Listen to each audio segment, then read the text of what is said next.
Hey everyone, welcome back to the channel. My name is Tori if you're new here, and today we're kind of doing like a sit down haul. And if you know by the title, you know that I haven't done one of these videos in so long. So if you're new here, hi, hello. We make videos on self-sufficiency, budgeting, motherhood, all the things. And I would love it if you became part of our YouTube family. My goal here on this channel is just to be as realistic as possible. So I show you how to do things on a budget, but it doesn't always work out. Sometimes, we work through it. That's totally my personality, and I feel like I learn best in that way. So generally our community is full of people with knowledge on all across the board when it comes to different subjects. So if you want to learn more about becoming more self-sufficient, becoming more prepared, definitely introduce yourself in the comments below. I would love to get to know you. Little background, we moved from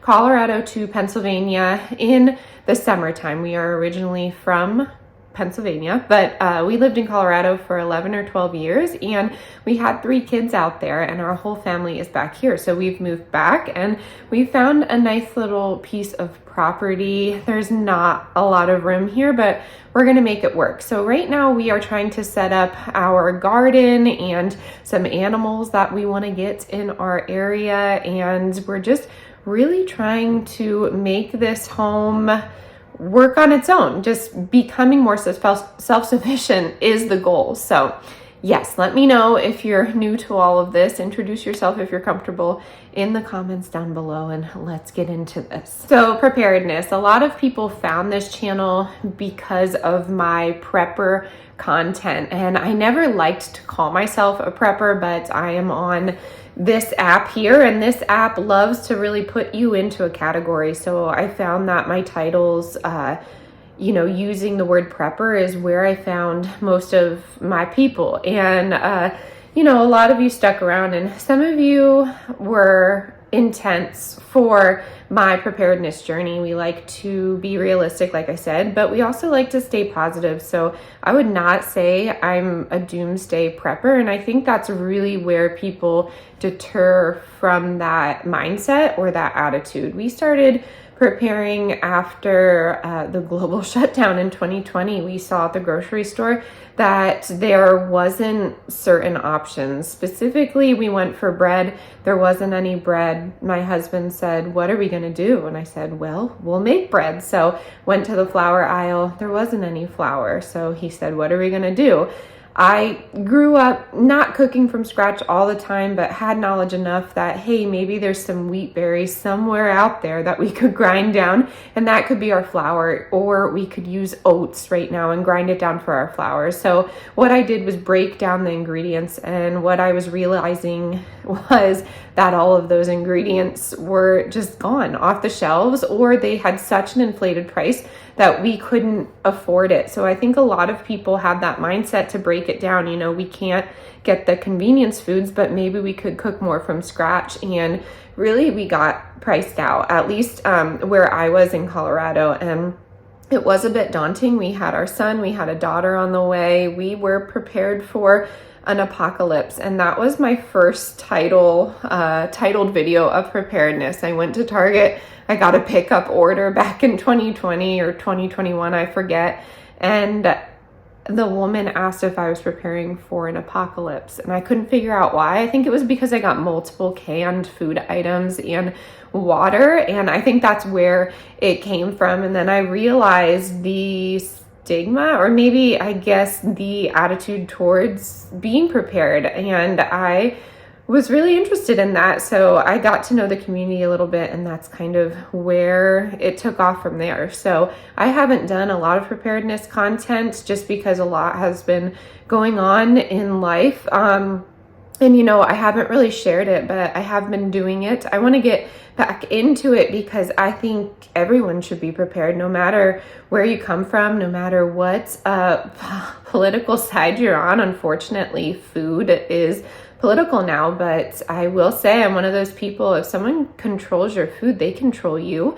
And I feel like us as a society needs to be better prepared instead of being so dependent on the powers that be. So again, we try and go positive with this, and we try and be realistic. So right now we try and grow, as much food as we can, but that's not always the case. I don't think we will ever be 100% self-sufficient. We are definitely 80-20 when it comes to this journey of ours. And the most important part is showing my kids how to be more prepared and more self-sufficient. My parents, I'm a 90s baby, so my parents did the best they could with what they had, but the reality of it is the food on the shelves is just simply not the same as it was back then, and I'm getting more weary about those ingredients that I read about. So I come from more of a standpoint of prepared, not scared. I used to be terrified. I used to have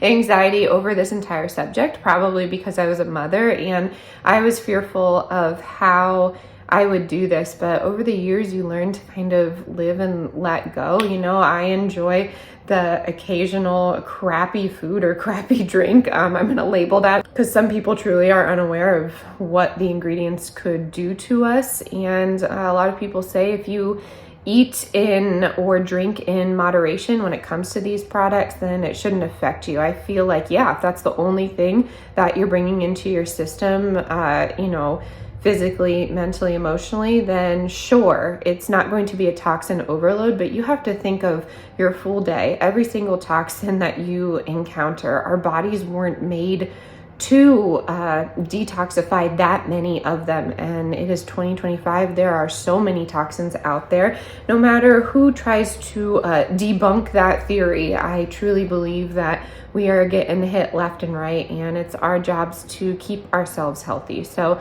with having a healthy physical body, I always talk about having a healthy mental body, because if shit ever hit the fan, having that mental clarity to figure out what to do in that scenario is one of the most important things. So today we are focusing on food and what I am bulk buying and kind of saving on the side as a means of preparedness for my family. And then someday we'll, move on into some of the other preparedness items that I've talked about in the past. If you're interested in those types of videos, like mental preparedness and or some more physical preparedness, like living off the grid, I do have those videos in my emergency preparedness playlist. But I feel like, again, everyone needs to be prepared. I, as a mother, owe that to my family, and I think it's important. So I'm going to get you turned around. I'm going to show you what I got at Costco, and we're going to talk about some other items that you can get to just start on your preparedness journey. We do not have a lot of money coming in, so this is a budget haul. I will say there are a lot of ways to utilize those free areas in your area, like church or food banks. You can barter for different food items. I understand a lot of people are a bit scared of inflated prices, and unfortunately, when it comes to inflated prices, generally they're going to be related to a food shortage. So a lot of people have said that there are not any food shortages, and I think that's great if you are seeing that in your area, but I have seen it firsthand, and honestly, a lot of you did too in 2020. And something like that, as much as we don't want to say it, could happen again. So why not have some extra food and extra water, which is the most important one, on hand in the event of a rainy day? I think it's important for everyone. Like I said, it's super attainable, and as long as you are going through those items and cycling through them in your pantry, like I talk about in a lot of my emergency preparedness videos, you should be just fine. I will be the first to admit that I had food expire, and I come from a family that didn't waste food. So, I ate expired food, my family did. We don't really believe in expiration dates, depending on what the food is, but most of it is still edible. So I will say a lot of what we prepared before, I didn't really know how to use it in my kitchen, and I felt like it went to waste. So right now I know what my family likes. I know what I like and what I can maintain. I am pregnant with our 4th child, so I just like to keep things relatively simple when it comes to ingredients. So again, just start writing down some items that you think your family can work with when it comes to preparedness in your budget and, you know, in your lifestyle in general. So I hope you're excited. I'm gonna get you turned around. Again, if you want more videos like this, let me know in the comments below. Before, a lot of people were argumentative or they were afraid, and that's never my intention. First of all, I'll never argue with anybody on the internet. I'll tell you my opinion and then leave it at that, but I believe in having a respectful conversation. Unfortunately, on social media, that's very difficult for a lot of people, but I will never name call, and I feel like that's really important, especially in the climate that we are in right now. And if you are ever afraid of my content, I encourage you to not watch, although that's never my intention. So if you're not feeling anything but, I don't know, a connection or positivity, then maybe I'm not the channel to watch. But just know it's okay if you come and go. I've had that happen a lot here. So again, I'm not going to talk your ear off. I'm going to get you turned around and show you what we've been stocking up on. All right, it's quite a gloomy day. So the kids have been outside all day and they came in for a show. So if you hear that in the background, that's what's going on. But that's how we're going to do it as a stay-at-home mom to 3, homeschooling and attempting a homestead. That's how it's going to be. Okay, starting strong. Madras lentils from Costco. This is going to be a Costco haul. Are great. I love everything about these except the ingredients. So right here, there are, I think there's just 2. Yeah, it's sunflower oil, canola, or soybean oil. So, and honestly, the sodium content frightens me a bit, but this is something that I can eat hot or cold, and it's satiating. So when I'm thinking of preparedness, I like to have one meal that's light, something that I could pack in a to-go bag, not a canned food, believe it or not, and something that I could easily open and eat, or I could put it on a fire to cook with. And I really love the Madras lentils. Again, the sodium, not the best, but these are super tasty, and you can put it with rice to make it a complete meal. If you want to bulk it up though, this is under $10 right now. I believe this is in the $9 range, and you get how many? 8 10-ounce pouches. So this would be a great one to stock up on. If you want to bulk it up, put some tuna in here. 17 grams of protein. This is wild caught, 80 calories. My husband gets the lemon pepper. If you look at some of these different flavored items for the tuna creations, you're going to get into some strange ingredients. There's not anything odd in here to me except for the natural lemon flavor, and citric acid can be a little iffy. A lot of people say if it's not labeled organic, then it's coming from a mold source, and I'm not sure if I can confirm that on this site, but yeah, I've read the same. So yeah, do what you will with that. Tuna is a great option if you don't want to do, you know, a meal like this, and you could always put tuna over rice too, but learn that you have options. You can have different pairings in your preparedness, and they don't have to be these extravagant ingredients. They can be simple, satiating meals. Next up, I really love quinoa. I know it's not everyone's favorite. This is something that you could grind down and make into flour if you wanted to, but quinoa is great. I love it with sweet potatoes and just some sort of protein, and I think it's a good fiber source. We're having 3 grams here of fiber. It has 6 grams of protein, and it's tasty and it's filling. So having this bag, which again is under $10, is awesome. My strategy right now for the budget is picking up one of these items every time we go to Costco. We go about every 3 weeks to a month. So this is doable for our budget. But if it's not for you, think of picking things up not in bulk. Maybe just getting a smaller bag of quinoa when you go to the grocery store. That's under $5. Or maybe pick up a few of these when they go on sale for $1 a piece, which I have seen before. Utilize those discount grocery stores. Utilize your sales. It's so important to take those sales into account and think of what you can put away for a rainy day. Organic creamy peanut butter. I think this is a good deal in my opinion. You get 2 of these, again, under $10. Looking at the sugars, okay, 1 gram, so that's not terrible. Sodium, 65, that's gonna be 3%. And I believe this is, just dry roasted organic peanuts and salt. This is a great option to have on hand. And peanut butter does not necessarily last indefinitely, but it does last a long time. And I will say, we kind of skipped over the quinoa, but moving on into some of the dry items, these are items you can store in Mylar and they will increase your shelf life. Some of these items will store indefinitely. I absolutely love the organic millet and brown rice ramen noodles from Lotus Foods. If you're new here, I used to be a plant-based vegan. That was not working for me anymore, and my postpartum self, or me as a female, it just didn't work. But I love these. They come in little packs here. You can kind of see them on the side. And what I like to do is when I open this, I just put it directly into Mylar and I pick from there. So let me see. You do get a 12 pack here and you get 8 grams of protein. I love putting this in a rich bone broth, and you could do this with a can of vegetables if you wanted. It's delicious as is, but again, you could put some canned salmon or tuna in there and really make it a tasty meal. You could also just use this as a pasta noodle and put it with tomato sauce or something like that, and that really works. Another thing I love getting from Costco is the glyphosate-free sprouted rolled oats. You can make so many things with oats, and they're one of those items that you could pretty much store indefinitely. I know I say that a lot. A lot of people ask how many years? I don't know, 20 to 30. Honestly, I'm not sure, but it will last for a very long time.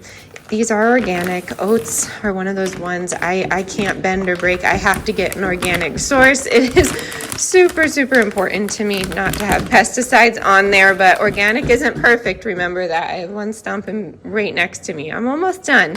But you get 44 servings per container. Serving sizes are a half cup. So carbs, 34 grams if you watch that. The fiber is going to be 6 grams and the protein is going to be 7. And I really like this brand. I think it's super tasty. Again, these can be savory or they can be sweet. You can grind them into a flour. We like to make little protein balls, but this has been a game changer when it comes to budgeting and making quality meals in my kitchen. And then next on my list is going to be the all-purpose flour, and this is organic, unbleached. The protein is 11.5% for the content, and it's coming from the organic hard red wheat. A lot of people mention Azure Standard when I make these hauls. And yes, we shop there too, but this just happens to be a Costco one. So if you shop at Azure, they have a great quality wheat berry, as well as some flour that's already grinded down. A lot of people say you lose about 80% of your nutrients if you're not grinding your own flour. I do it sometimes, but not all the time. And we bake a lot. So I love having flour on hand. Again, a 5-gallon bucket that you can get free from a lot of different bakeries, honestly, or you could find it on Marketplace. As long as it's food grade, you should be fine, and you should get a gamma lid so you can seal that properly. I even double it up with a Mylar bag and then I put it in a bucket. That's something great to have on hand. This does have some weight on it, and this is 20 pounds total. This is going to be over $10, but it's something that we are cooking with all the time, so that doesn't really go into my preparedness budget. just half of it does. So that is where my under $10 comes from. But I feel like this is attainable for everyone except if you're gluten-free. So if you're gluten-free, go with the sprouted rolled oats or go with something different. Honestly, there are so many options out there. I feel like it's important. These are some standard items you can start stocking up on now, and it could help you. It really could. Again, I hesitate talking about topics like this on my channel because I lose a lot of people, but sometimes I gain a lot of people. So we shall see how this goes. Let me know what you're stocking up on for your preparedness pantry. And yeah, I hope you enjoyed this one. Alrighty, my friends, I'm going to close it out here. We are so excited to see some germination with our seeds that we planted last time. If you're new here, check back on my most recent videos. I have some different content coming on up. You will see some new friends that may be visiting our backyard homestead and maybe some exciting things coming outside. So I'm very happy to share that content with you. Again, if you want to see something specific, you'll have to let me know. I'm always cooking, trying to come up with some sort of recipe that will be clean and helpful for my family's health. So again, I'm so excited that you are here. If you're new, introduce yourself if you're comfortable, and I will catch you on the next one. Stay adventurous, stay creative. Bye, y'all.